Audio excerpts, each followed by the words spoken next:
Le président congolais vient de reporter la tenue du scrutin présidentiel qui devait se tenir à la fin de cette année. Est-ce que cette fois, vous dites ras-le-bol des manœuvres de Kabila?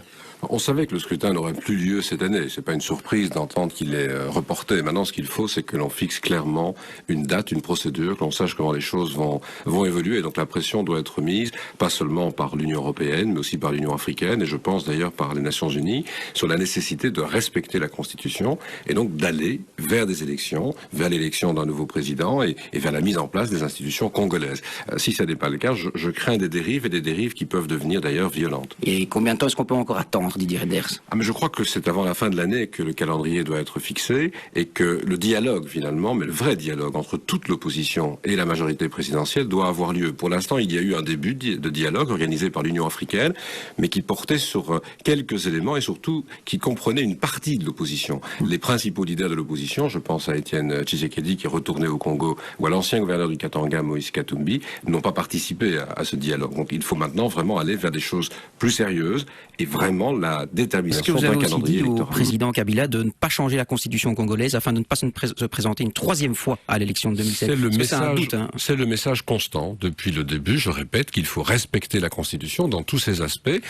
Ici, c'est ce qui se fait. Malheureusement, après des violences qui ont eu lieu au mois de janvier, il y a eu des manifestations. J'ai fait remarquer à toutes les autorités rencontrées que la répression avait été trop forte. Il y a eu un usage disproportionné de la force, un blocage d'Internet de façon très large, aussi des arrestations. Donc tous ces thèmes ont été abordés.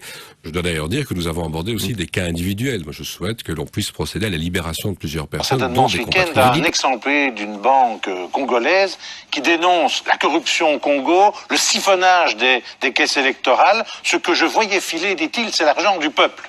Alors Kabila, il est là, il reste au pouvoir.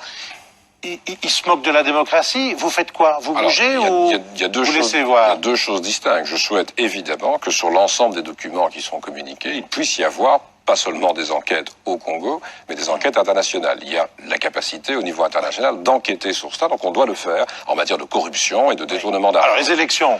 L'autre volet, c'est le volet démocratique. La Belgique est en pointe sur le sujet. Nous avons demandé qu'il y ait effectivement d'abord un dialogue avec l'ensemble de l'opposition, pas une partie, c'est-à-dire avec Étienne Tshisekedi, avec l'ancien gouverneur du Katanga. Ça, c'est presque impossible. Il va falloir le faire.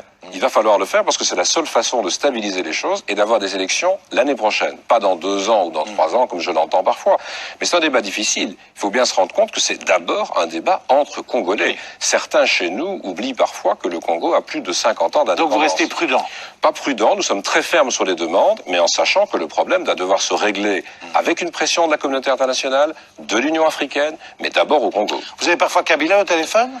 Téléphone, ça a été assez rare, je l'ai rencontré assez souvent, parfois très longuement, tête à tête, et ce débat à chaque fois était sur la table. Je souhaite vraiment que l'on respecte la constitution congolaise. Et vous voyez quoi? Une sorte de transition pour préparer l'élection? Il devrait se retirer? Par exemple, je sais pas moi, Tshisekedi devrait assurer la présidence pendant un an? Si la transition est courte, je pense que même aucun opposant n'est contre l'idée qu'il puisse l'assumer. Si c'est par contre le faire pendant plusieurs années, c'est plus une transition, c'est un nouveau mandat. L'essentiel est d'aller vers de nouvelles élections et d'avoir pour la première fois une vraie transition démocratique à travers les élections. Et ce n'est pas nécessairement avoir quelqu'un de l'opposition. Ça peut être un nouveau président de la majorité.